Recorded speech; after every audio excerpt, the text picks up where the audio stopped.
বৃষ্টির দিনগুলো কেমন যেন কখন স্মৃতি মনে পড়ে। এই বৃষ্টির দিনে কার কাছে কেমন লাগে জানি না, আমার কাছে অনেক ভালো লাগে। তাই আমি সবসময় এই বৃষ্টিকে উপভোগ করি স্বাচ্ছন্দ্যময় পরিবেশের মাধ্যমে। ঝুমঝুম বৃষ্টি, গ্রামের মেঠো পথ, দূর তাকায় শুধু পানি আর পানি। আমার কাছে অসাধারণ লাগে গ্রামের এই দৃশ্যগুলো। কার কাছে কেমন লাগে জানি না, তাই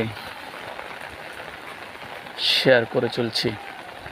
যতটুক যাবেন শুধু থই থই পানি আর পানি।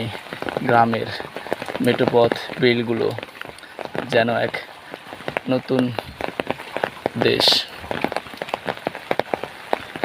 নতুন এক পরিবেশ।